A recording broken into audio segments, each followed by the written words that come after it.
ఇర్మీయా గ్రంథము 31వ అధ్యాయము 17వ వచనం. ఇర్మీయా గ్రంథము 31వ అధ్యాయము 17వ వచనము అందరము చదువుకుంటాము. రాబో కాలమందు నీకు మేలు కలుగున నమ్మిక ఉన్నది, నీ పిల్లలు తిరిగి స్వదేశమునకు వచ్చెదరు, ఇదే యెహోవా వాక్కు. ప్రార్థన చేసుకుందాం. ప్రేమగల తండ్రి, ఆరాధించిన నీ ప్రజలందరికీ స్తోత్రాలు. తిరిగి ప్రభువా లేఖన భాగాన్ని ధ్యానించడానికి ఆత్మ సహాయాన్ని కోరుతున్నాం. మీ దాసుని మరుగుపరచము, ఆత్మతో నింపము. 21:9, మత్తయి 10:20, లూకా 12:12, నిర్గమ 4:12, అపోస్తుల కార్యం 1:8, యెషయా 50:16, 49:2, కీర్తన 81:10, ఇర్మీయా 33:3, కీర్తన 32:8. మీ వాగ్దానం తలపోసుకుంటూ మిమ్మల్ని స్తుతిస్తూ యేసుక్రీస్తు వారి అతి శ్రేష్టమైన నామములో స్తుతులు అర్పించి వేడుకుంటున్నాము తండ్రి, ఆమేన్. చదువుకున్నటువంటి ఈ భాగము దేవుడు మనకు అనుగ్రహించిన సీయోను యొక్క సంఘ వాగ్దానము. దేవుని యొక్క ఉద్దేశం ఏంటో, మన క్షేమం ఏంటో దేవుడు ఈ లేఖనాల్లో బయలుపరిచినాడు. దేవుడు తన స్వరక్తం ఇచ్చి సంపాదించిన తర్వాత తన సంఘ విషయమైనటువంటి ఆలోచన దేవునిది. మొట్టమొదట రక్షించబడిన తర్వాత ఆధ్యాత్మిక జీవితంలో మన బాధ్యత, మన కర్తవ్యం ఏమిటో మనము గ్రహించాలి. మనకి ఇటువంటి గ్రహింపు ఉండాలి. దేవుడు రక్తం పెట్టి కొన్నాడు కాబట్టే దేవుడు మరి నష్టపోయినటువంటి తన ప్రజల విషయంలో తిరిగి సమకూర్చుకోవాలనేది దేవుని ఇష్టము. రక్తం పెట్టి కొనుక్కున్న తర్వాత దేవునికి దూరంగా ఉంటే ఎవరైనా ఓరగొల్ల తన ప్రాణం ఇచ్చి కొనుక్కున్నాడు. ప్రాణం ఇచ్చిన దాకా మనం ఆయనకి దొరకల. అర్థమైందా? అంటే ఆ దేవుని దగ్గరికి మానవుడు, పాపైన మానవుడు రావటానికి ఇష్టపడనటువంటి జీవితమో,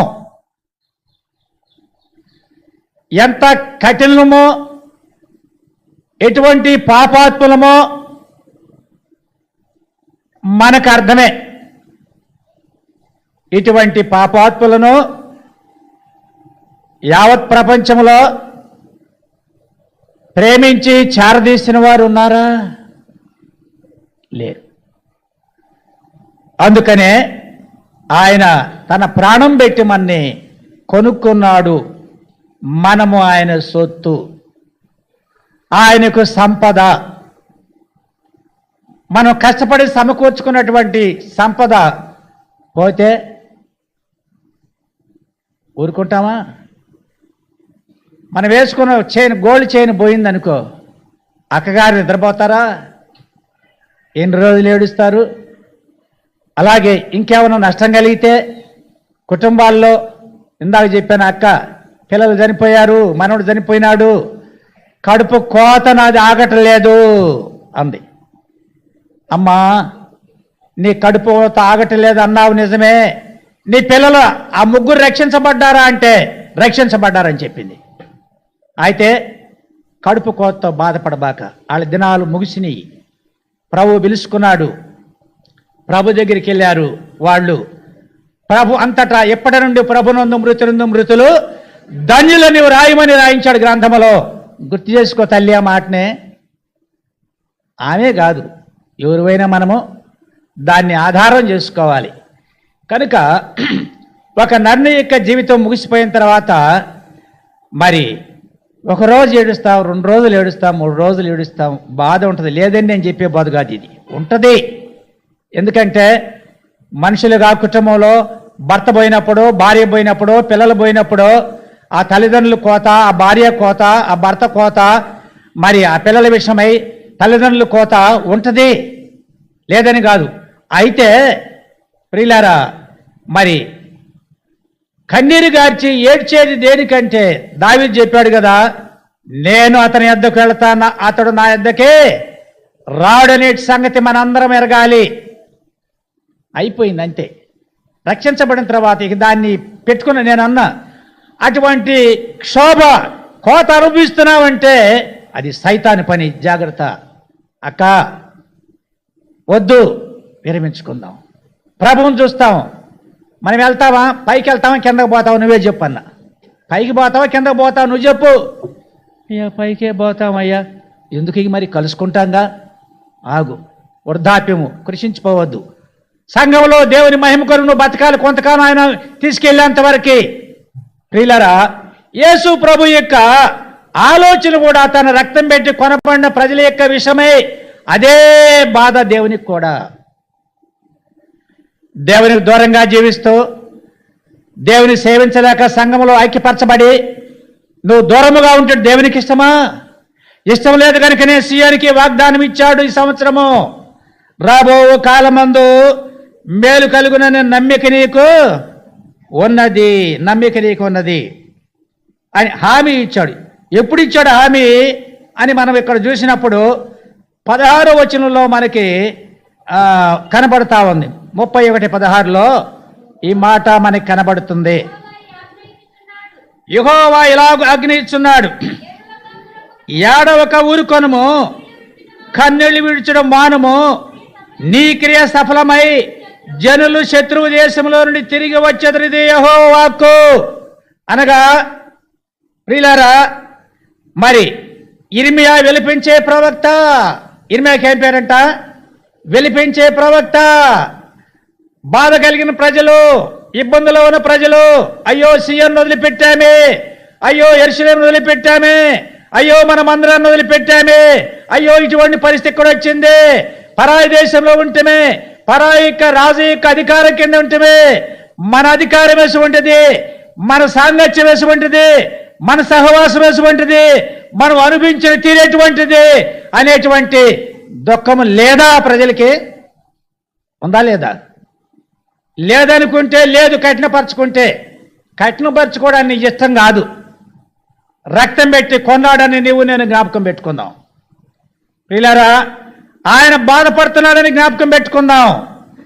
ఆయన సమూహము, ఆయన ప్రజలు, ఆయన సంఘం ఎక్కడున్నదో ఆ సంఘములో నువ్వు చేరిపోవాలనే దేవుని యొక్క ఉద్దేశము. రాబో కాలమందు మేలు కలుగున నమ్మిక నీకు ఉన్నదని దేవుడు ఇక్కడ జ్ఞాపకం చేస్తూ ఉన్నాడు. అందుకని మనం కూడా జ్ఞాపకం చేసుకుందాం. మన తోటి వారు మన మధ్య కనపడినప్పుడు, మన సహవాసం చేసేవారు మన దగ్గర లేనప్పుడు, మన సంఘంలో పరిచయం చేసేవాళ్ళు మన దగ్గర కనపడినప్పుడు సంఘంగా మనం ఏం చేయాలా? ఇట్లా ఏడవాలా? ఏడవలసిందే, కన్నీరు గార్చాల. నా కంట తడి ఆగటం లేదు. నీ వ్యక్తిగత జీవితాన్ని గురించి నేను బాధపడతానేమో కానీ అది స్టాప్ చేయి. దానికోసం వద్దు. దేవుని యొక్క పని కొరకు, దేవుని కార్యం కొరకు, దేవుని మహిమ కొరకు, దేవుడు ఏర్పరచుకున్న కార్యము దేవుని కొరకు ఆ సంపద నిలబడి ఉండాలి. ఇది దేవుని యొక్క దయాపూర్వక సంకల్పము. దైవ సంకల్పాలు మనం నిరాకరించడానికి వెళ్ళేది. ప్రియులారా, ఇక్కడ కన్నీరు ఆ విడుచుట మానుము అన్నాడు. ఇక్కడ వాళ్ళని మానుము అన్నాడు. కాబట్టి సంతోష హృదయముతో దేవుడు చెప్పిన మాట ఏంది? విశ్వాసం ఉంచి మనము దేవునికి ప్రార్థన చేయవలసిన వారంగా ఉన్నాం. నశించిపోయే ఆత్మల పట్ల, లోపించిన పరిచర్య పట్ల, జరగవలసిన దాన్ని జరగకుండా శత్రువు పనిచేసిన దాన్ని బట్టి ప్రియులారా మనము ప్రార్థించుట, కన్నీరు దాని విషయమే కార్చటంలో తప్పులేదు. దేవుని విషయమే కన్నీరు గారు తప్పలేదు. నీవు కన్నీరు గార్చట నేను చూచితిని. దేవుడు చూసి మరణం రావలసిన వ్యక్తికి పొడిగించాడు. 15 సంవత్సరాలు ఎక్స్టెన్షన్ చేసినాడు జీవితాన్ని, లైఫ్ని. ఆజు గడియారపు మీద ముళ్ళు నీడ, ముందుకు నడిచిన నీడ ఎటు పంపించాడు? రివర్స్ తిప్పించాడు. భూగోళం ఇటు తిరుగుతుంటే ఇటు పంపించాడు భూగోళాన్ని. అది దేవుని కార్యం. అది అంటే దేవుడు ఏ కార్యమైనా చేయటానికి శక్తిమంతుడు, బలవంతుడు అనేది మనకి జ్ఞాపకము చేయబడుతుంది. ప్రియులారా, దేవునికి అసాధ్యమైంది లేదు. అందుకని ఇక్కడ గుర్తు చేసే మాట, నీ క్రియ సఫలమై. ఈ మాట అండర్లైన్ చేసుకోండి. నువ్వు కోరింది నీ సంఘ విషయంలో, నీ వ్యక్తిగత విషయంలో, నీకు ఏదైనా సరే, ఎనీథింగ్స్ ఏదైనా సరే, కుటుంబ విషయంలో, వ్యక్తిగత విషయంలో, సంఘ విషయంలో, ఏ విషయంలోనైనా సరే నువ్వు దేని గురించి బాధపడుతున్నావో నీ క్రియ సఫలమై. నీ బిడ్డలకి వివాహం కాలేదా? లేదా నీకు అప్పుల బాధలో కన్నీళ్ళు కారుస్తున్నావా? 1 కాదు 2 కాదు. కుటుంబ జీవితం అంటే వ్యక్తిగత జీవితం. నీ భర్తకు మారు మనసు లేదా? నీ భార్యకు మారు మనసు లేదా? మీ కుటుంబంలో సమస్యలు ఉన్నాయా? నీ బిడ్డలకు సమస్యలు ఉన్నాయా? నీ బిడ్డలకు ఉద్యోగాలు లేవా? ఏదైనా సరే ప్రియులది, ఏ విషయమైనా సరే మన ప్రభు దగ్గరికి వచ్చి మన ప్రభు వాగ్దానం పొంది ప్రభువును అడుక్కోవడానికి అర్హత కలిగిన ప్రజలు మనము. అర్హత ఉంది నీకు, నాకు. దేవుణ్ణి అడిగి తీసుకునే అర్హత ఉన్నది, పొందే అర్హత ఉంది. ఆయన ఇక్కడ గుర్తు చేసేది ఇది చెర విషయము, అది ఆ కోణము. ఏ కోణాలైనా సరే మన జీవితాల్లో. అవును, పరీక్ష రాసావా? ఫెయిల్యూర్ అయ్యావా? నిరుత్సాహపడబాక, ప్రయత్నం చేయి. వెనక రైతాంగం అనేవాళ్ళు వ్యవసాయం వేసిన తర్వాత పంట ఇత్తనం మళ్ళీతే ఎడవకుండా వ్యవసాయం చేయమన్నారు. సామెత అది, అవునా? ఇత్తనం మళ్ళితే పోయిందని మానుకోబాక, నువ్వు చేసే పని అదే. విత్తనం మళ్ళితే ఎడవకుండా వ్యవసాయం చేయన్నారు రైతాంగము. ఎవరు పెద్ద అని చెప్పిన సామెత అది. అంటే వదిలిపెడతామో, నువ్వు చేసే పని అదే, ఇంకా రెండో వృత్తి లేదు నీకు. ఎవరు చేసే పని వాళ్ళు చేయుట, నష్టం కలిగినా సరే, ఏదైనా సరే దాన్ని నీ క్రియ సఫలమై అని అంటున్నాడు దేవుడు. క్రియ సఫలమవుతుంది, దేవుడు సఫలపరుస్తాడు. దేవుడు తన క్రియలు ఉండకుండా ఉండడు. దేవుని యొక్క సేవకులు సేవ చేయకుండా ఉండరు. దేవుడు సేవకుల విషయం కానీ, విశ్వాస విషయం కానీ శ్రద్ధ కలిగినటువంటి వాడే. అనుమానం పడవద్దు, అవిశ్వాసపడద్దు జీవితంలో. 103వ కీర్తన 7వ వచనం చదవండి. ఒక మాట గుర్తొచ్చింది. 103వ కీర్తన 7వ వచనము. ఆయన మోషేకు తన మార్గంలో తెలియజేశాను, ఇశ్రాయేలు వంశస్థులకు తన క్రియలను కనపరిచెను. ఇక్కడ గుర్తు చేస్తున్నాడు ఒక ప్రవక్తని, మోషేని. ఆ ఇశ్రాయేలు యొక్క ప్రజలకి నాయకుడు మోషేని ఐగుప్తు నుంచి బయటకు తీసుకొచ్చిన తర్వాత 40 ఏళ్ళు నడిపించాడు అరణ్యయాత్ర జీవితంలో. అందుకనే దేవుడు తన ఆ ప్రజలను నడిపించే విషయాల్లో దేవుని సన్నిధిని కోరుకున్నాడు. ఆయన కోరుకుంటే ఆయన అన్నాడు, నా సన్నిధి నీకు తోడుగా వచ్చును, నా మంచితనమును ఎదుట కనపరచదు. ఎటువంటి దేవుడు! అందుకని ఆ మోషేకి ఏం చేశాడంట? మార్గాలంటే మోషేకి దేవుని మార్గాలు తెలిపాడు. ఒక దైవజనుడికి ప్రజల్ని పోషించేది, ప్రజలను నడిపించేది, దారి చూపించేది ఎవరు? గైడ్ ఎవరు? దేవుడు, మనుషులు కాదు. మోషేకు తన మార్గములను, ప్రజలకి నీకేం కావాలా? ఇశ్రాయేలు ప్రజలను మీకేం కావాలా? అయ్యా మా క్రియలు కావాలా. ప్రజలేమో క్రియలు కోరుకున్నారు, వాళ్ళ అవసరాలు కోరుకున్నారు. దేవుడేమో ఆత్మీయ జీవితంలో పోషించేటువంటి అవసరత ఏంటో దేవుడు దైవజనుడు తెలియపరిచాడు. ఏ ఊర్లో ఉన్నా ఏ సేవకుడైనా పిలువబడిన దాసుడికి దేవుడు అదే అప్పగిచ్చేటువంటి బాధ్యత జ్ఞాపకం చేసుకుందాం. అందుకని ఇక్కడ ప్రజలకి ఏం కావాల్సి వచ్చింది? ఇశ్రాయేలు ప్రజలకి నీ క్రియలు.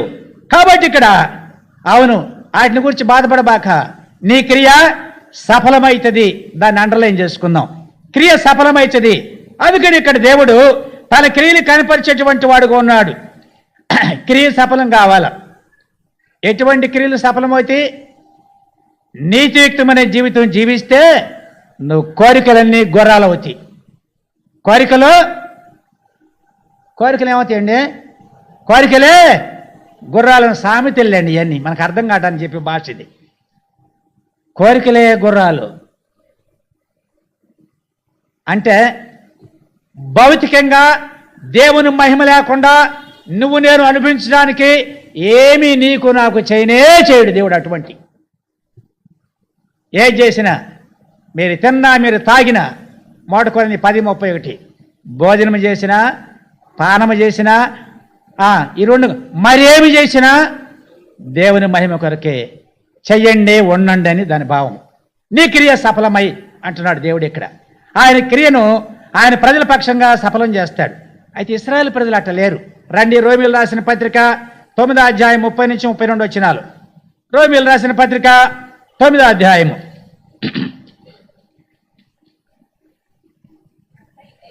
అట్లయితే మనం ఏమందము? నీతిని వెంటాడిన అన్ని జనులు నీతిని అనగా విశ్వాస మూలమైన నీతిని పొందిరి. అయితే ఇశ్రాయేలీయులు నీతికి కారణమైన నియమమును వెంటాడినను ఆ నియమమును అందుకోలేదు. వారెందుకు అందుకోలేదు? ప్రశ్న ఇక్కడ. ఎందుకని అందుకోలా? క్రియ సఫలమైతే దేవుడు చెప్తుంటే ఎందుకని అందుకోలా? వారి విశ్వాస మూలముగా కాక క్రియల మూలముగానట్టు దానిని వెంటాడిరి. అందుకే చెరకబోవుట, సొంత కోరికల కొరకు స్వయిష్టం నెరవేర్చలేకపోవట. ప్రియులారా, ఇది సిలివేయకపోతే దేవుని ప్రజలమే కాదు, సిలివేయకపోతే దేవుని శాఖమే కాదు. అర్థమైందా? బాధిని ఊరుకుండొద్దు.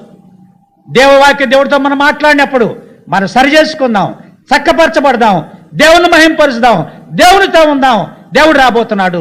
ఏ రోజు చెప్పండి? ఏ రోజు ఉందా? తండ్రికి తప్ప కుమారుడికి కూడా ఇదిగో నేను త్వరగా వచ్చున్నాను. ప్రకటన గ్రంథంలో ఎన్నిసార్లు రాయబడ్డి? ప్రియులారా, వస్తున్నాను వస్తున్నాను వస్తున్నాను వస్తున్నాను అంటున్నాడు. దొంగ వలె వస్తాను అన్నాడు. దొంగ ఎప్పుడు వస్తాడు? ఇంటి యజమాని తెలుసా?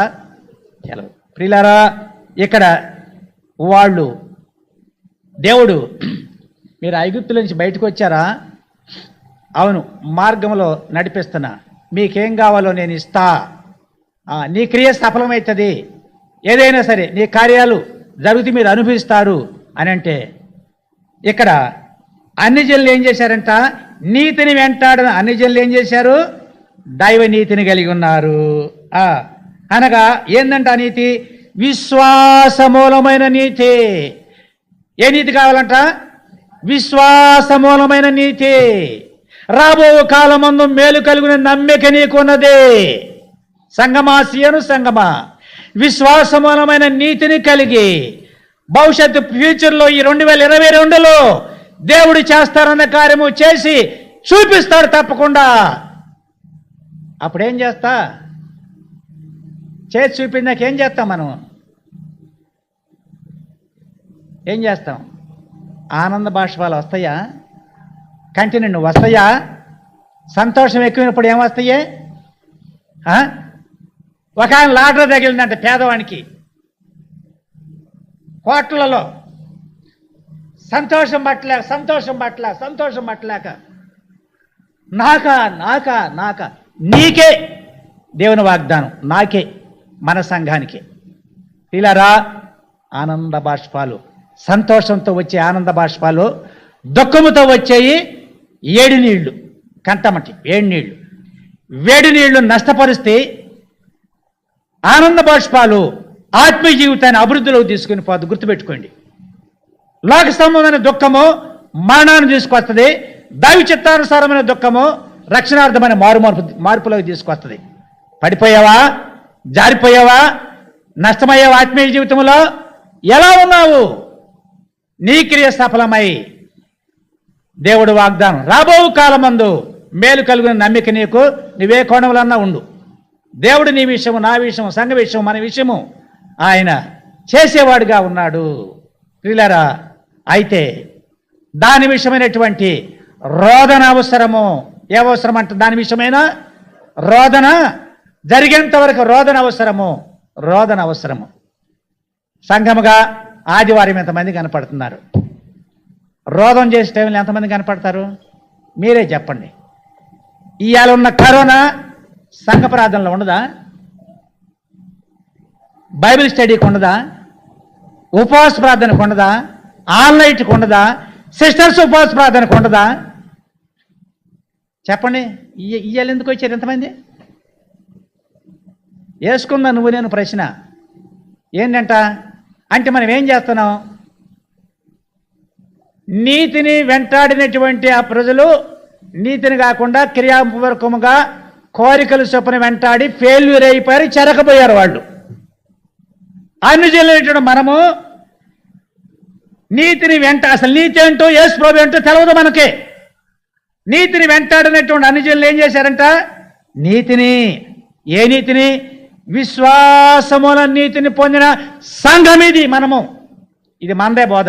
మనము యూదులం కాదు, మనం ఇశ్రాయేలు కాదు, మనం ఇది మంది. కనుక వాళ్ళు దానిలో ఫెయిల్ అయిపోయారు, చెరకు పంపించాడు బుద్ధి రావటానికి. కనుక దేవుని యొక్క సంఘం, రక్తం పెట్టుకున్న సంఘము అటువంటి కోరికలు ఉంటేనే శత్రువు మన బయటికి తీసుకెళ్లేది, దేవుని యొక్క ప్రజలతో లేకుండా ఉంచేది, ప్రభు వాళ్ళకు దూరం చేసేది, ప్రభువుల సన్నిధిలో ఉండే సంతోషము అనుభవింపకుండా ఉండేది శత్రువు చేసే పనే. శత్రువు ఎప్పుడు ఎందుకు వస్తాడు? వాడి కోరికలు, వాడి ఆలోచనలు నా దగ్గర నిండిపోయి ఉంటే నన్ను వాడుకునేది సాతానుడే, దేవుడు కాదు. సౌలు ఆ విధంగా 38 ఏళ్ళు వాడుకున్నాడు. 2 ఏళ్లే దేవుడు వాడుకుంది. ఇశ్రాయేలు మొదటి రాజు సౌల్ని ఎన్నేళ్ళు? 40 ఏళ్ళు చేసి ఏం లాభం?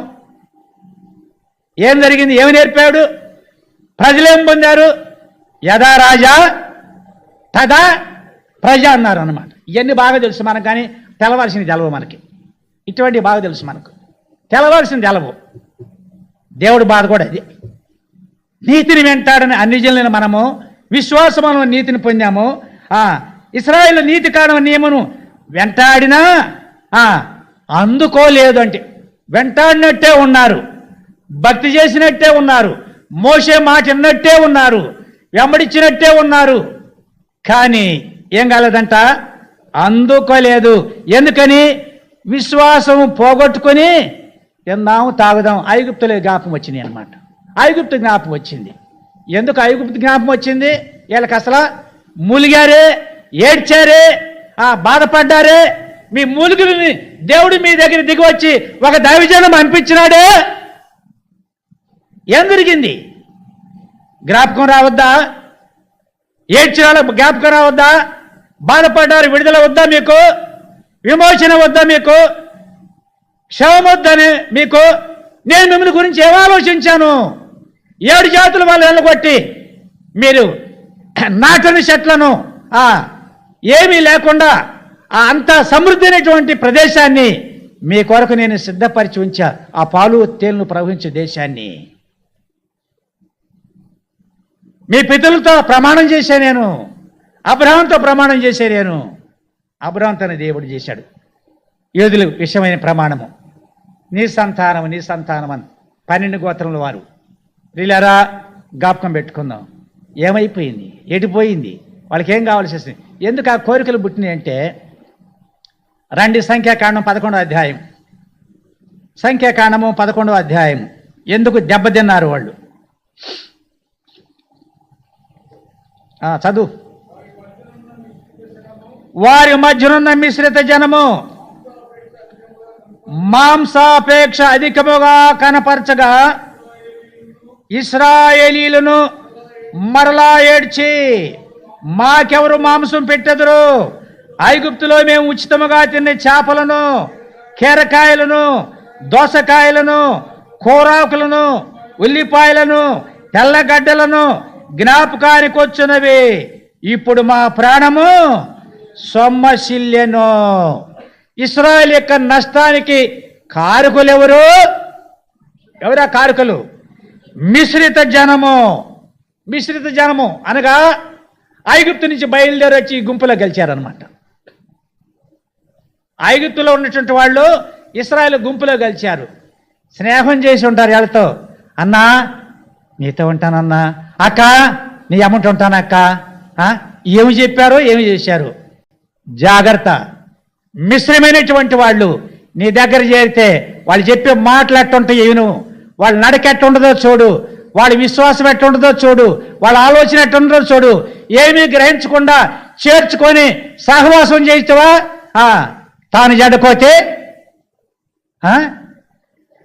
వనమంతా అవ్వా.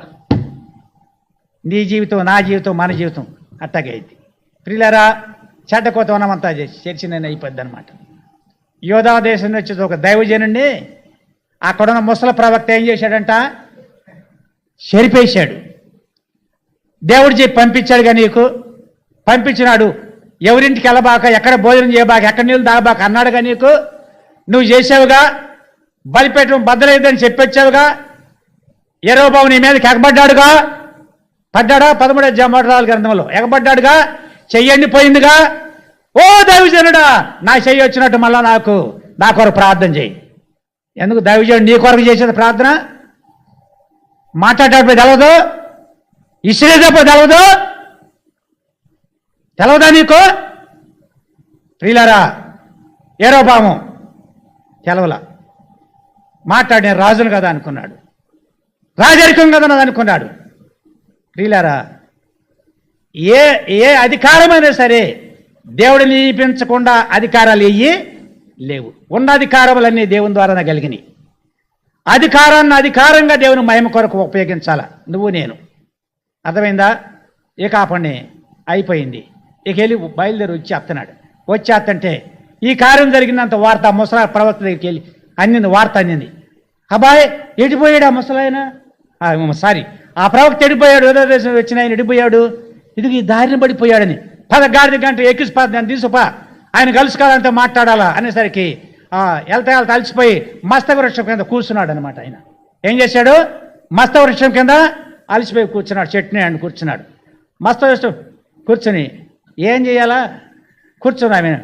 జరిగింది, ఆశ్చర్యకార్యం జరిగింది, అక్కడ అద్భుత కార్యం అక్కడ జరిగింది, మహిమ కార్యం జరిగింది.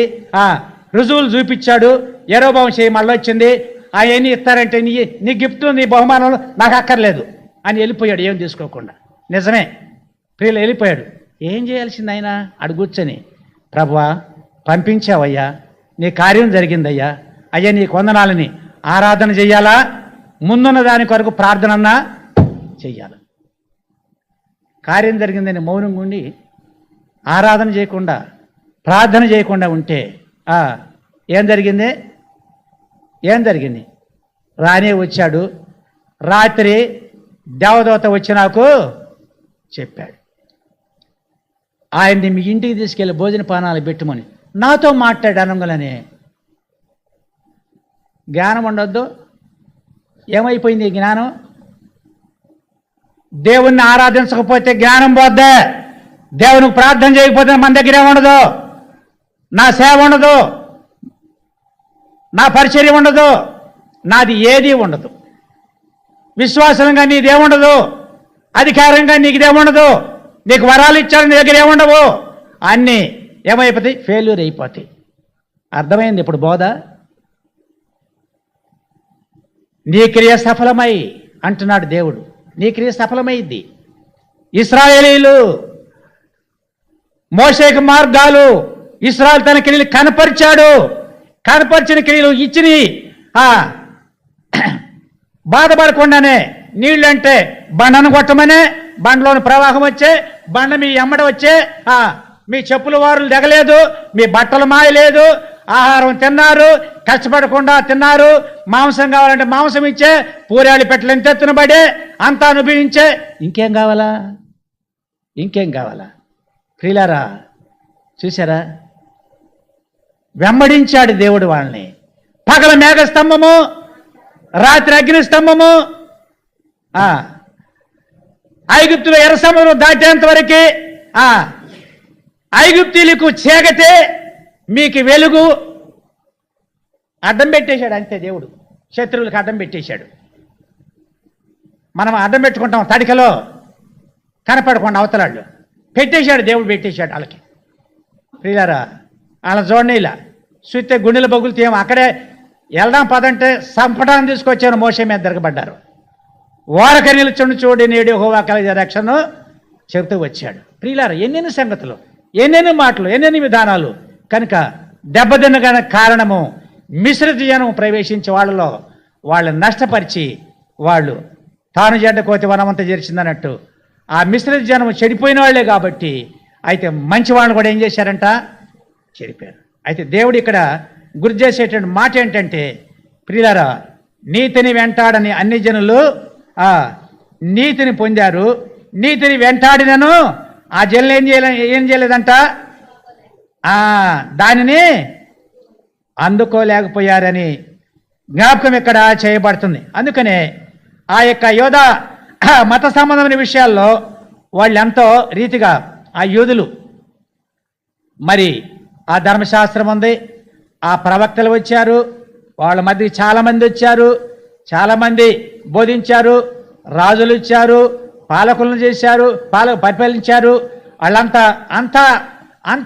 ఎంతో ఉందన్నమాట, ఎంతో ఉంది.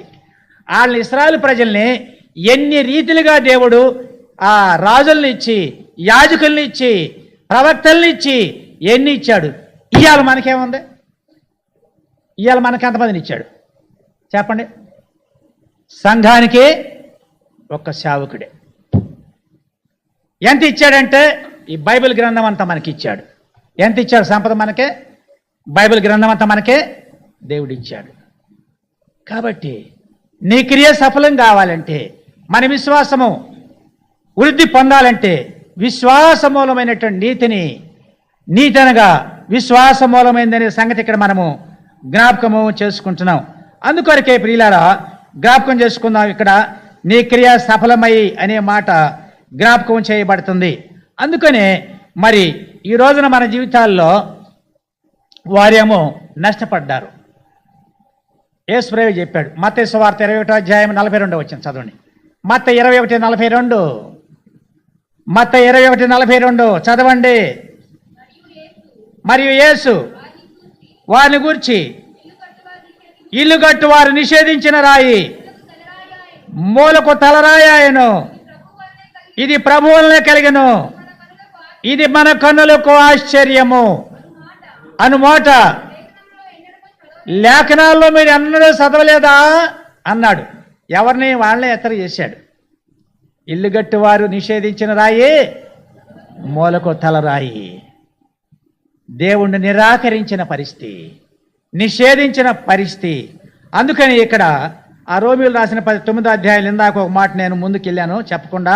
చూడండి, 9వ అధ్యాయంలోనే ఈ మాట మనకి కనబడతా ఉన్నది. 9వ అధ్యాయంలో వారు విశ్వాస మూలముగా క్రియ మూలముగా వెంటాడిరి. 33, ఇదిగో నేను అడ్డు రాతిని అడ్డు బండను సియోనులో స్థాపించుచున్నాను, ఆయన యందు విశ్వాసం ఉంచువాడు సిగ్గుపరచబడరు. అర్థమైందా? సియోన్లో ఏం స్థాపించాడంట? అడ్డురాయి ఉంది, అడ్డు బండ ఉంది. అడ్డురాయి అడ్డు బండ సియోన్లో ఉన్నదని గుర్తుపెట్టుకుందాం. నేను స్థాపించాను అన్నాడు, ఆడు ఉంచాను అన్నాడు. ఆయన యందు విశ్వాసం ఉంచువాడు, ఆ యేసు ప్రభునందు విశ్వాసం ఉంచువాడు, రక్తం పెట్టి నేను కొనుక్కున్న ప్రభునందు విశ్వాసం ఉంచువాడు. నీ జీవితం నష్టం కాదు, నీకు నష్టం కాదు. నీకేది కావాలో ఇంతవరకు నిన్ను పోషించిన పోషకుడు నీకు అన్నీ ఇచ్చాడు. ఏదైనా లోపం ఉన్నదా? విశ్వాస మూలముతో నీతి నియమమును కలిగి దేవుణ్ణి వెంబడించము, వెంబడించినటువంటి వాడు సిగ్గుపరచబడడు అని రాయబడింది. అటువంటిది లేదు కాబట్టే వాళ్ళ గురించి ఏం రాయబడింది? కింద వ్రాయబడిన ప్రకారము వాడు అడ్డురాయి తగిలి, అది వాళ్ళకి వచ్చిన నష్టం. అడ్డురాయి తగిలి త్రొట్టుపడరు, రాయి తగిలింది, త్రొట్టుపడ్డారు అన్న ఆత్మీయ జీవితంలో కేవలము పడిపోయినటువంటి పరిస్థితి. ఇక చలనము లేదు, వాళ్ళకి చలనమేమీ లేదు, వాళ్ళకి కదిలికలేమీ లేవు. ప్రియులారా, ఆ జాబితా కదిలికలేమీ లేనట్టుగా ఇక్కడ మనకి జ్ఞాపకం చేయబడుతుంది. యేసు ప్రభువారు భూమి మీదకి వచ్చిన తర్వాత కూడా ఆయన ఈ మాటలు వాళ్ళతో చెప్పాడు. యోహాను సువార్త 6వ అధ్యాయము 28-29 వచనాలు చదవండి. యోహాను సువార్త 6వ అధ్యాయము 28-29 వచనాలు.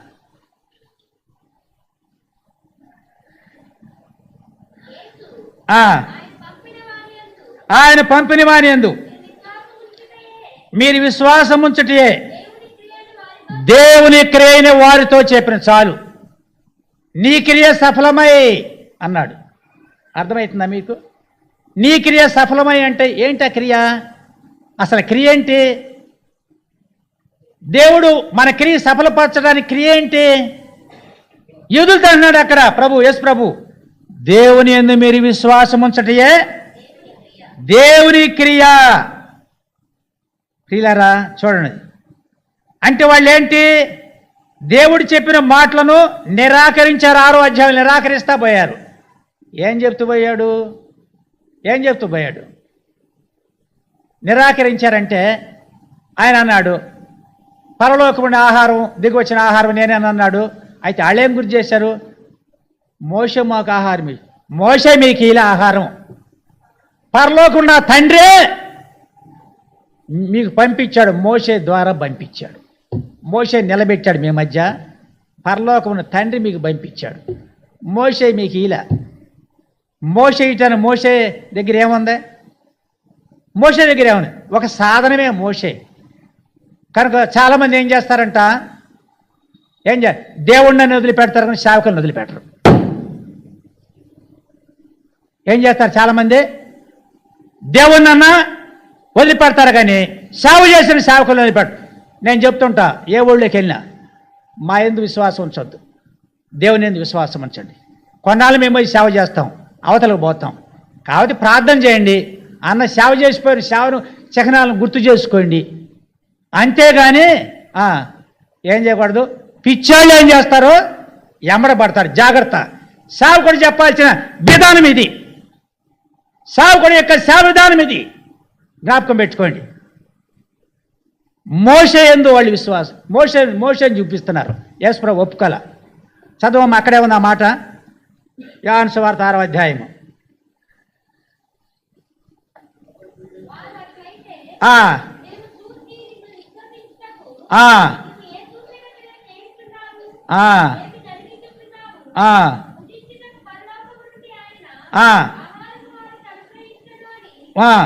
వ్రాయబడినట్టు మన పితరులు అన్యములు మన్నాను భుజించడని ఆయనతో చెప్పిరి.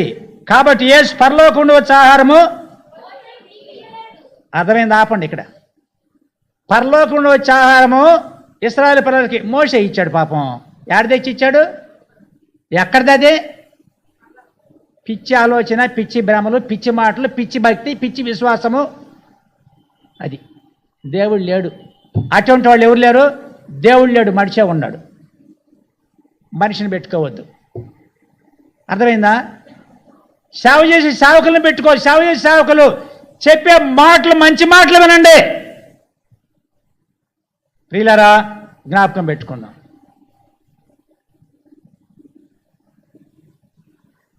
ఒక సంఘంలో ఒక ఆయన ఎలానంటే, నేను ముందాలు చేస్తానంది ఒక అక్క, పేర్లు చెప్పనులే, ఏముంది చెప్పండి. ఒక సేవకుడు ట్రాన్స్ఫర్ కావాలని చెప్తే వెళ్ళకుండా అటు ఉన్నాడు. ఆ అక్క ఏమందంట, నువ్వు కనుక వెళ్ళకపోతే నేను ముందు దాగే చస్తా. ముందు దాగి చచ్చేది నీ పని, సేవకుడు వెళ్ళకపోతే. పేర్లు చెప్పనులే, జరిగిందే చెప్తున్నాయి నేను. కనుక సేవకుడి మీద విశ్వాసం ఉంచి వెంబడించటం విశ్వాస పనా? లేదు. ఈ రెండు దేవుడు ఒప్పుకోడు, ఈ రెండుని దేవుడు ఒప్పుకునేవాడు కాదు. మోషే మీకు ఇయ్యలేదు, నా తండ్రి పరలోకం వచ్చి నిజమైన ఆహారం మీకు అనుగ్రహించున్నాడు. ప్రియులారా, దేవుడు చెప్పినటువంటి బుద్ధి కలిగినటువంటి మాటలు వినుట, విశ్వాసం ఉంచుట దేవుని క్రియ మన జీవితాల్లో సఫలమైంది. ఇశ్రాయేలు పిల్లలు ఎంత చెప్పినా వెనకపోవడం ద్వారా లెక్కలు కట్టి 70 ఏళ్ళు ఉంచాడు అక్కడ చెరలో. అర్థమైందా? ఉంచాడు. వాళ్ళు రావాలని కాదు, సొంత ప్రజలు. ఆ వంశం నుంచి వచ్చాడు యేసు ప్రభు. మా యేసు ప్రభు. యూదులు ఏం చెప్పాల్సిందే, మా ప్రభు అని చెప్పాల. జ్ఞాపకం పెట్టుకుందాం. ప్రభుని గురించి చెప్పాలా, ఎవరి గురించి చెప్పాలి? మా సేవకుడు అని చెప్పొద్దు, దేవుని సేవకుడు అని చెప్పు. మా సేవకుడు, మా బెట్ట తీసేయి. గాడ్ సర్వెంట్ ఆఫ్ గాడ్, దేవుని సేవకుడు. అర్థమవుతుందా? ఇది కూడా ఉంటుంది మన దగ్గర కొంత తెక్కమకల వ్యవహారం. మీ సేవకుడు కాదు, దేవుని సేవకుడు, సేవ చేసేవాడు దేవుని సేవకుడు. గాడ్ సర్వెంట్, ప్రజల సర్వెంట్ కాదు, గాడ్ సర్వెంట్, దేవుని సేవకుడు. ఇది సత్యమే. ప్రియులారా, ఆయన అన్నాడు కుమారుణ్ణి, నేను ఆదుకొను నా సేవకుడు అన్నాడు యెషయా 42 అధ్యాయంలో. నా ప్రాణమునకు ప్రియుడు అన్నాడు, నా ఆత్మను ఆయన ఉంచానన్నాడు. మోషే అటువంటి వాడు. కానీ అటువంటి వాడు మిమ్మల్ని నడిపించాల్సింది. మోషేకి మార్గాలు నేను చూపించా, ఎడు తీసుకెళ్ళాలి దారి చూపించా. సముద్రం అడ్డం వచ్చిందా, నేను ఇచ్చా ఆయనకి. ఆయన గొర్రెలు కాసకర ఆయన దగ్గర ఉంది, ఇచ్చా. నీ కర్ర పట్టుకో, కిందయి పాము అయింది, తోక పట్టుకో కర్ర అయింది, ఇచ్చా. ఆయన గొర్రెలు కాసాడు 40 ఏళ్ళు, ఆ కర్రే ఆయనకి ఇచ్చా. ఆ కర్ర ద్వారా అద్భుతాలు చేయించా, ఆ కర్ర ద్వారా పిలిచా నేను. అర్థమైందా? ఏ స్థితిలో పిలవబడ్డామో ఆ స్థితిలోనే దేవుని మహింపరచాలి. మోషే ఆ స్థితి స్థానంలో ఉన్నాడు, కానీ 2 పొరపాటులు చేశాడు, 2 తప్పులు చేశాడు. అందుకని కానాల్లోకి ఆయన బోల. ఏందా 2 తప్పులు? పెదవులతో కాని మాట బలికాడు, బండతో మాట్లాడిన రెండోసారి బండను. 2 తప్పులు. మానవుడు ఎప్పుడైనా సరే జ్ఞాపకం పెట్టుకుందాం. అయినా దేవుడిని మహిమలో ఉంచి యేసు ప్రభు రూపాంతర పర్వతం చూపించాడు. ప్రియులారా, వదిలిపెట్టారు. కానీ కానాన్లోనికి అడుగు పిసగా పర్వతం మీద మోయాబు దేశంలో అక్కడ మృతి పొందాడు. సమాధిని కనపడకుండా చేసి పారేశాడు. ఎందుకంట? సమాధిని పూజ చేస్తారేమో, సమాధికి వెళ్తారేమో. అడ్రస్ లేటి తెలియదు, అది ఎక్కడుందో. దేవదూతలు తీసుకెళ్ళి ఎక్కడైనా పెట్టారేమో, అంతే మనం అనుకోవాలి. తీసుకెళ్తారు అంతే దేవదూతలు. 40 ఏళ్ళు సేవ చేసిన దైవజనుడిని దేవదూతలు తీసుకెళ్ళి ఆడ పెట్టుంటారు. ప్రియులారా, జ్ఞాపకం, అది రహస్యంగా పెట్టేది, అది అక్కర్లా మనకి. కనుక మోషే మీకు ఇవ్వలేదు అనే మాట ఇక్కడ మనం చూస్తున్నాం. అందుచేతనే వాళ్ళు, ఈ యూదులు, ఆ విశ్వాసానికి లోపం జరిగినట్టుగా మనకి జ్ఞాపకం ఇక్కడ చేయబడుతుంది. అందుచేతనే మరి యేసు ప్రభు ఆ ప్రజలతో యోహాను సువార్తలో ఆయన గురించి, నన్ను పంపినవాడు నాకు తోడై ఉన్నాడు, నన్ను పంపించాడు, అక్కడి నుంచి వచ్చాను 40 సార్లు ఉంది యోహాను సువార్త. మీరు చదివి నోట్ డౌన్ చేసుకోండి. 40 సార్లు ఉంది. నా తండ్రి పంపించాడు, నా తండ్రి పంపించాడు, నా తండ్రి పంపించాడు, నా అంతటి నేను రాలేదన్నాడు. ప్రియులారా, మోషే కూడా మాట మాంద్యం కలిగిన వాడిని ఐగుప్తు పంపించాడు ఆ ప్రజలు విడిపించడానికి. ప్రియులారా, ఎనొద్దా మాట విన్నారా? బాధపడి మిమ్మల్ని అందరిని నేను కన్నానా, ఏంది నాకు ఈ బాధ, ఏంది నాకు కష్టమని ఎన్నిసార్లు బాధపడ్డాడు. ఆ మోషేను వాడు ఏమాయను, ధర్మశాస్త్రం అంతా సేనాయ పర్వతం మీదకి వెళ్తే 40 రాత్రి మగళ్ళు ఏమాయను అహరోను ఉంటే, అహరోను మీదకి వెళ్ళబోతే భయం పుట్టి ఇటెత్తరండి అని పొగరుతో రూపాన్ని ఏర్పరిచి పెట్టారు. అక్కడ ఎన్ని తప్పులు, ఎన్ని పొరపాట్లు. విగ్రహారాధన, తినటానికి, తాగటానికి, ఆడుకోవడానికి లేచారని రాయబడి ఉంది. ఎన్నెన్ని. ప్రియులారా, నీతిని వెంటాడినను ఆ నియమమును వారు అందుకో లేదనేటువంటిది ఇక్కడ మనకి జ్ఞాపకం చేయబడుతుంది. కనుకనే ప్రభు చెప్పిన మాటలు నమ్మాలి. ప్రభు మాట్లాడుతున్నప్పుడు ఎన్నిసార్లు మాట్లాడతాడు ప్రభు, రాయబడింది. యోబు గ్రంథము 33 అధ్యాయం 14 వచ్చింది, చదవండి. యోబు గ్రంథము 33:14.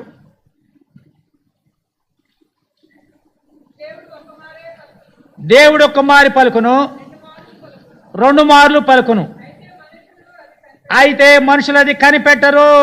చాలు. దేవుడు ఒకసారి పలుకుతాడు, 2 మార్లు పలుకుతారు. అయితే మనుషులు ఏం చేయరంట? దేవుడు మాట్లాడుతూనే ఉంటాడు సంఘంతో. దేవుడు వాక్కు దేవుని యొక్క సన్నిధిలో దేవుని వాక్కు మన దగ్గరికి వస్తూనే ఉంటుంది, కానీ పలుకుతూనే ఉంటాడు దేవుడు. మనుషులు ఏం చేస్తారంట? అది కనిపెట్టరు. అట్ట మాట్లాడినా కనపడలే, ఇంకెట్ట మాట్లాడతాడంట? 15 మంచం మీద కొనుక్కు సమయమున గాఢ నిద్ర పట్టినప్పుడు కలలో రాత్రి కలుగు స్వప్నములు నరువులు గర్విష్ఠులు కాకుండా చేయనట్లు, తాము తలచిన కార్యవారు మానుకొని చేయనట్లు, గోతికి పోకుండా వారిని కాపాడినట్లు, కత్తి వలన నశింపకుండా వారి ప్రాణము తప్పించినట్లు ఆయన వారి చెవులను తెరవచేయును, వారి కొరకు ఉపదేశము సిద్ధపరచును. ఎంత మంచి దేవుడి దేవుడు! ఎట్లా ప్రత్యక్షం అవుతాడు మనకి? ఎట్లా ప్రత్యక్షం అవుతున్నాడు? ఎట్లా ప్రత్యక్షం అవుతున్నాడు? ఎట్లా మాట్లాడుతున్నాడు? ఎన్ని విధములుగా తను తాను రుజువుపరుచుకోవడానికి సిద్ధంగా ఉన్నాడు. ఇశ్రాయేలు ప్రజలకు అర్థమైందా? అర్థము కాలేదు. ప్రియులారా, అర్థము కాలేదు. అనుకనే దేవుడు మాట్లాడిన బుద్ధి మాటలకు మనము విశ్వాసం ఉంచాలి. విశ్వాసము ఆ మాటలు మనలో రేకెత్తించాలి. ప్రియులారా, దేవుడు తప్పకుండా ఆయన దగ్గరకు వచ్చిన సంజాయిషి చెప్పుకుంటాడు. చెప్తాడు చెప్పడా? చెబుతాడు. ఆన్సర్ ఇవ్వకుండా ఉండేవాడు కాదు. నీ క్రియ సఫలమై శత్రువు దేశంలో నుంచి ప్రజలు వస్తారనేది ఇక్కడ జ్ఞాపకం చేస్తున్నాడు. అందుకనే విశ్వాసానికి మూలము ఏంటి అంటే దేవుని యొక్క బుద్ధి కలిగించేటువంటి మాటలు మనం తప్పకుండా వింటే శత్రువు దేశంలో నుంచి విడుదల జరుగుతుంది. శత్రువులు వెనకపోతారు. ప్రియులారా, దేవుడు ఒక మాట చెప్పాడు. 2వ దినవృత్తాంతములో 20:20 చదవండి. 2వ దినవృత్తాంతములో 20:20 అంతటా వారు ఉదయమనే లేచి తెకోవారణ్యమునకు పోయిరి. వారు పోవుచుండగా యెహోషాపాతు నిలబడి, యోదావారులారా, యెరూషలేము కాపురస్తులారా, నా మాట వినండి. మీ దేవుడైన యెహోవాను నమ్ముకోండి, అప్పుడు మీరు స్థిరపరచబడతారు. ఆయన ప్రవక్తలను నమ్ముకోండి, అప్పుడు మీరు కృతార్థులవుదురు అని ఇక్కడ చెప్తున్నాడు. యెహోషాపాతు రాజు చెప్తున్నాడు. మంచి రాజు యెహోషాపాతు. దేవుని యందు నమ్మకమైన రాజు యెహోషాపాతు. విశ్వాసం ఉంచిన వాడు, ప్రార్థన యందు లక్ష్యం ఉంచిన వాడు, ప్రియులారా, ప్రజలకు బోధించిన వాడు, దైవభక్తి విషయంలో నేర్పినటువంటి రాజు యెహోషాపాతు. మామూలు రాజు కాదైనా. ఆయన చెప్పాడనమాట చివరికి, మీ దేవుడైన యెహోవాను నమ్ముకోండి, అప్పుడు మీరు స్థిరంగా ఉంటారు, స్థిరత్వం కలిగి ఉంటారు. నమ్ముకోండి అంటే దేవుని యొక్క వాక్యం మీకు ఏం మాట్లాడుతున్నాడు దేవుడు, ఆ దేవుడు వాక్యాన్ని నమ్మండి, మీరు కదలరు. యెహోవా యందు నమ్మికుంచేవారు కదలక నిత్యం నిలుచు సియోను కొండవలే ఉందరు. 121 రాయబడింది. ప్రియులారా, మీ దేవుడిని యెహోవాను నమ్మండి, మీరు స్థిరంగా ఉంటారు. తర్వాత 2వ మాట ఏం రాయబడింది ఇక్కడ? ఆయన ప్రవక్తలను నమ్మండి, అప్పుడు మీరు కృతార్థులవుతారు, వర్ధిల్లుతారంటున్నాడు. అంటే దేవుని యొక్క నిజమైన ప్రవక్తలు చెప్పిన మాటలో ఆ మీద నమ్మకం పెట్టుకోలే వాళ్ళు. ఇర్మియా చెప్పాడు, ఎంత బతిమలాడాడు, ఏడ్చాడు. గిలాదులో గుగ్గిలం లేదా, వైద్యుడు లేడా, జల్లుకి ఎందుకు స్వస్థత కలుగుతున్నది, ఏడ్చినాడు అనమాట. ఇర్మియా గ్రంథం 8వ అధ్యాయంలో మాటలున్నాయి. ప్రియులారా, గుగ్గిలం లేదా? గుగ్గిలం చెట్టు ఎవరు? యేసుక్రీస్తే. వైద్యుడు లేడా? ప్రవక్త. చదువుతారా మాట? 8వ అధ్యాయము ఇర్మియా గ్రంథం. నేను ముగిస్తే మాట చెప్పి అన్న వచనం చెప్పు. 8:21 8:21 నా జనుల వేదన బట్టి 22వ వచనం, దాంట్లో 22 ఉంది. గిలాదులో గుగ్గిలమేమీ లేదా, అక్కడ ఏ వైద్యుడు లేడా, నా జల్లుకు స్వస్థత ఎందుకు కలగపోవచ్చున్నది? ఏడ్చినాడు. గుగ్గిలం లేదా? గుగ్గిలం అంటే పాత నిబంధన కాలంలో, ఆనాటి ఆ కాలంలో గుగ్గిలం చెట్టు ఘాట్లు పెడితే ఆ పాలు గారి మరి గట్టయ్యి అది తీసుకెళ్ళి రణాల మీద కడతారు, స్వస్థత వచ్చింది అనమాట, ఆరోగ్యం పొందుతారు. గుగ్గిలం చెట్టు స్వస్థత ఇచ్చే చెట్టు. యేసుక్రీస్తు వారి ఆ చెట్టు, అదుగు మన మధ్యలో ఉన్న చెట్టు గుగ్గిలం చెట్టు, ప్రభుని యేసుక్రీస్తు వారి దేకమే. ప్రియులారా, వైద్యుడు లేడా? సేవకుడు వదిలిపెట్టాడు సంఘాన్ని పంపించకుండా? సేవకుడు లేడా? వైద్యుడు లేడా? నా జల్లుకు స్వస్థత ఎందుకు గలకపోదు? ఎందుకు గలవట్ల ఆరోగ్యము? ఎందుకు రావట్ల ఆరోగ్యము? యేసుప్రభు గారి రక్తం ఉంది, యేసుప్రభు చెప్పిన మాటలు ఉన్నాయి, పరిశుద్ధాత్మను దేవుంచే బోధ ఉన్నది. లక్ష్యం ఉంటే స్వస్థత అవుతుంది, లక్ష్యం ఉంటే బాగుపడతాం, లక్ష్యం ఉంటే చెరలోంచి బయటికి వస్తాము, లేకపోతే సాధ్యం అది కాదు. అందుకొరకే ఇక్కడ ఆయన ప్రవక్తలను నమ్ముకొనుడి, అప్పుడు మీరేం చేస్తారంట? కృతార్థులు అవుతారు. నిజదేవుల్లో నమ్మకం ఉంచటము వాళ్ళకి సాధ్యం కాల, ఆ మాటలు వింటూ సాధ్యం కాల. అందుకనే చెరకబోయారు, అబ్రహాముకి ఇచ్చిన ప్రమాణ వాక్యము రాబో కాలమందు మేలు కలుగున నమ్మిక మీకు ఉన్నది, చెరలోండి నీ వారిని విడిపిస్తాను, ఇదే యెహోవా వాక్కు, నీ క్రియ సఫలమగును. మోకరించండి, ప్రార్థన చేసుకోండి.